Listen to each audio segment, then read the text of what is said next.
पृथ्वीराज चौहान के चरणों में मेरा दंडवत प्रणाम। आज इस सम्राट पृथ्वीराज चौहान की 856वीं जयंती समारोह में मंच पर विराजमान हमारे सबके अपने और राजस्थान के एक विख्यात इतिहासकार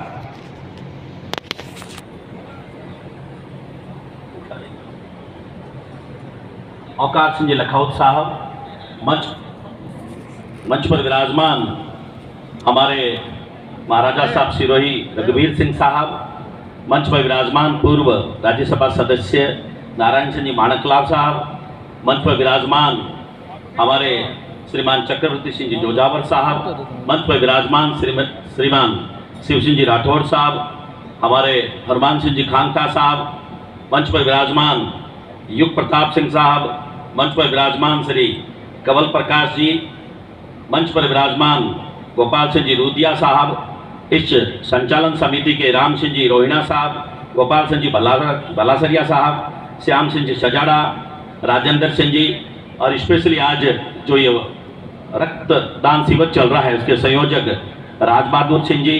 और मैं आज पहली बार आज सुन करके बहुत अच्छा लगा, हमारे अपने महेंद्र सिंह जी चौहान साहब सभी सामने विराजमान है, हमारे चौपासी शिक्षा समिति के सेक्रेटरी मान सिंह जी पाल साहब, सभी परम आदरणीय बुजुर्गों, माताओं, बहनों और युवा साथियों, सर्वप्रथम तो मैं आप सबको ये सम्राट पृथ्वीराज चौहान के 856वीं जयंती की हार्दिक शुभकामनाएं देता हूँ, हार्दिक बधाई देता हूँ। आज स्पेशली इस आयोजन समिति को बहुत बहुत साधुवाद और धन्यवाद देता हूँ कि इतना ज़बरदस्त गरिमामय प्रोग्राम आपने करा करके और आज इस महान योद्धा को इस अवसर पर आपने याद किया है। साथियों, जैसा कि मेरे से पूर्व वक्ताओं ने काफ़ी बात कही और स्पेशली महेंद्र सिंह जी ने बहुत बड़ी बात कही कि जो व्यक्ति जो समाज समय के साथ परिवर्तन नहीं करता है वो स्वतः ही समाप्त हो जाता है। इसलिए जब तक हमारा समाज परिवर्तन समय के साथ में नहीं करेगा तो आज के इस कॉम्पिटिटिव युग में जीना मेरे ख्याल से बड़ा दुर्लभ हो जाएगा। पर इसके साथ साथ मेरा एक और निवेदन है, समाज ने जहां पिछले 70 साल में जिस तरीके से सब संघर्ष करते करते आज जिस स्टेज पे समाज खड़ा है, तो मैं समझता हूं एक तरीके से हमें सेटिस्फेक्शन फील होता है कि समाज के युवा और समाज के अग्रणी लोग काफी हद तक सही ट्रैक पे हैं और अच्छी तरीके से समाज की जो गरिमा है उसको बनाए हुए हैं। आज सबसे बड़ा भार है, ऐसा नहीं है कि आज के जमाने में हम जिस किसी भी फील्ड में जाते हैं तो कहते हैं पर राजपूत समाज का आज के दिन बड़े दुर्लभ आ गए हैं और जहां जाते हैं राजपूत समाज को दूसरी दृष्टि से देखा जाता है। इस मंच के माध्यम से कहना चाहता हूं कि जब चाहे राज पृथ्वीराज चौहान का हो चाहे महाराणा प्रताप का हो, उस समय भी राजपूत तो संघर्ष में ही रहते थे, पर संघर्ष में रहते हुए उनके ऊपर जितना संघर्ष आया मैं समझता हूं अपने ऊपर तो इतना आया ही नहीं है। अपने ऊपर तो राजनीतिक संघर्ष आया है कि राजनीतिक रूप से कुछ हो सकता है हम कुछ संख्या में कम आए हो, और उस समय के राजाओं पे और उस समय राजपूत पे तो सीधा सीधा जान की आन पड़ती थी। जान की उस जान की आन पड़ने के बावजूद भी किसी भी कीमत पर अपनी गरिमा को नहीं छोड़ा और अपने समाज को नहीं छोड़ा और अपने चरित्र को नहीं छोड़ा, जिसका नतीजा है कि 856 साल बाद में भी हम पृथ्वीराज चौहान को याद करते हैं। सैकड़ों साल के बाद में भी लोग जाकर के यहाँ नहीं लोग जाकर के 7 समुद्र पार जाकर के महाराणा प्रताप को याद करते हैं। अगर वो इस तरीके से झुक जाते और अपने चरित्र को परिवर्तित कर देते तो आज आप राजपूत कहलाने के लायक नहीं रहते। इस मंच के माध्यम से मेरे ख्याल से एक बात आपसे शेयर करना चाहता हूं।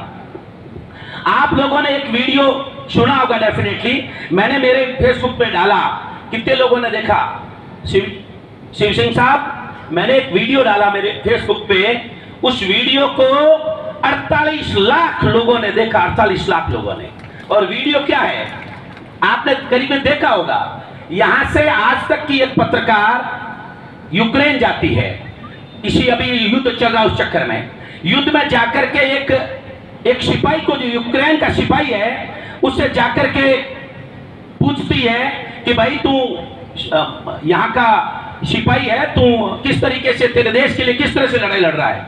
वो बोला कि मैं कोई सिपाही नहीं हूं, मैं तो किराना की दुकान चलाता हूं, पर आज हमारे देश में आफत आ गई है तो 18 साल से लेकर 50 साल का हर व्यक्ति को सिपाही बना दिया गया है, इसलिए मैं लड़ाई लड़ रहा हूं। तो उसने दूसरा क्वेश्चन किया कि तेरे को डर नहीं लगता? जब उसने उत्तर दिया वो आप सुनोगे तो रोंगटे खड़े हो जाएंगे। औकार सिंह साहब, उस सिपाही ने कहा कि मैं क्षत्रिय थोड़ी हूं जो मुझे डर नहीं लगता है। क्या बोला? कि मैं क्षत्रिय नहीं हूं, डर तो लगता ही है। राजपूत को डर नहीं लगता है, मैं तो क्षत्रिय नहीं हूं, मुझे डर नहीं लगता है। मेरे कहने का मतलब है कि आज 7 समुद्र पार इस 21वीं सदी में वहां जाकर के भी लोग जब पत्रकार पूछे जाते हैं तो आपके क्षत्रिय के नाम से लोगों का भय, लोग दुश्मन को तो भयभीत हो जाता है और आपके व्यक्ति का भय समाप्त हो जाता है, उसे कहते हैं क्षत्रिय। इसलिए मेरी आज के युवाओं से इस मंच के माध्यम से, इस शानदार प्रोग्राम के माध्यम से एक बड़ी अपील है कि आज जैसा महेंद्र सिंह साहब ने कहा है, परिवर्तन का जमाना है, समाज को परिवर्तन समय के साथ होना चाहिए। पर साथियों, स्पेशली मेरी बहनों, बेटियों और मेरे भाइयों, आपसे मेरा निवेदन है, कैसा भी परिवर्तन कर लेना, कुछ भी कर लेना, भूखे सो जाना और कुछ भी कर लेना, पर राजपूत नाम के चरित्र पर किसी तरह की आंच मत आने देना।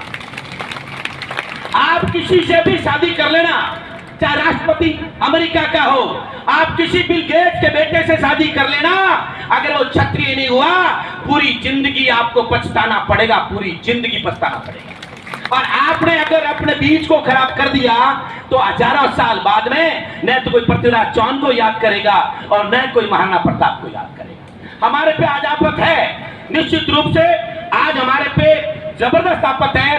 तो पैसे कमाने की आफत है, नौकरियां में जाने की आफत है, जहां जाते हैं रिजर्वेशन हो जाता है। पर इन सब के बावजूद भी, जैसा मैंने कहा है, पहले के राजपूत जो हमारे बाप दादा थे, उन पे भी आफत थी, उन पे रोजाना लड़ाई करने की आफत थी।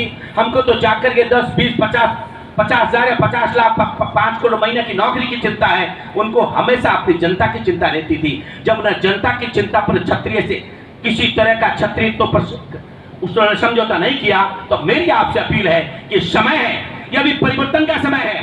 72 ईयर्स हो चुके हैं देश को आजाद हुए। हमारा फर्ज बनता है हम जहां कहीं भी काम करें, ऐसा काम करें कि हर व्यक्ति आपको जो जानता है, पहचानता है, आपके पास वाला कहे कि यार राजपूत तो ऐसा होता है, देखो ऐसा ऐसा व्यक्ति राजपूत होता है, उस दिन गर्व महसूस होता है। आज मुझे इस मंच के माध्यम से एक बात युवाओं के सामने एक और रखना चाहूंगा। आप सबके सहयोग से एक जबरदस्त आंदोलन चला था, आपको पता हो तो, बहुत पहले देवी सिंह जी भाटी, लोकेंद्र सिंह जी कालवी के नेतृत्व में सामाजिक न्याय मंच ने एक जबरदस्त आंदोलन चलाया था। उस आंदोलन का आज नतीजा है, उस आंदोलन की वजह है कि आज के दिन पूरे हिंदुस्तान में गरीब स्वर्ण को 10% आरक्षण मिल चुका है।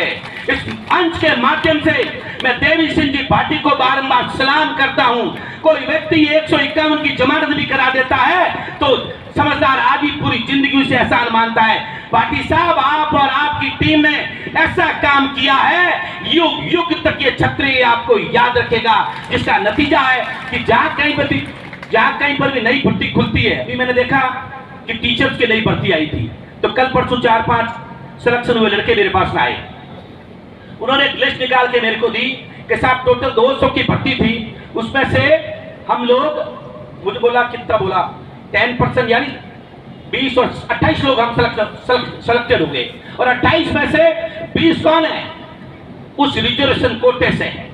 यह मैं निवेदन करना चाहता हूं। तो इस मंच के माध्यम से आज अच्छा मौका है उन लोगों को, आप सब यहाँ जो बैठे हो, मुझे पता है चाहे मंच पे हो चाहे मंच के सामने हो, हर व्यक्ति ने उसमें कहीं न कहीं अपना कुछ न कुछ दान दिया था, जिसका नतीजा है कि 10% आरक्षण राजपूत समाज को मिला है। आज इस मंच के माध्यम से एक बात और कहना चाहता हूं, जो व्यक्ति, जो बेटा अपने बाप की पहचान नहीं रख सके, उसको जीने का अधिकार नहीं होता। अगर आपका बेटा, आप स्वयं अपने पिताश्री की, अपने दादोसा की, अपने परदादोसा की, जो कि महान सम्राट हुए हैं, उनको कुछ लोग इतिहास की किताबें लिख करके और इतिहास के पन्नों में चुटलाना चाहते हैं, तो मेरा मानना यह है उसमें नहीं तो आपको प्रोग्रेस याद रहनी चाहिए, नहीं आईआईटी आईआईएम याद रहना चाहिए, नहीं आपको बिजनेस याद रहना चाहिए, नहीं एमपी और एमएलए याद रहना चाहिए। अगर आपकी खुद के इतिहास को कोई ललकारता है तो सीधा सीधा उसको ललकार करके जवाब देना चाहिए कि इतिहास खत्म हो जाएगा तो साथियों पीछे कुछ नहीं बचेगा।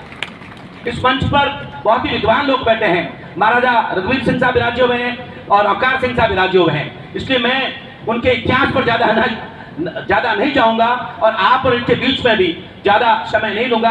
आपने स्पेशली आयोजकों ने मेरे को बुलाया और मान सम्मान दिया, आपका धन्यवाद। और मैं परम पिता परमेश्वर से यही प्रार्थना करूंगा कि अगर मेरे को तुम 1000 बार भी इस सृष्टि पे वापस भेजे तो मुझे पृथ्वीराज चौहान का वंशज बना के भेजना, पृथ्वीराज चौहान का वंशज बना के भेजना, पृथ्वीराज चौहान का वंशज बना। धन्यवाद। जय हिंद।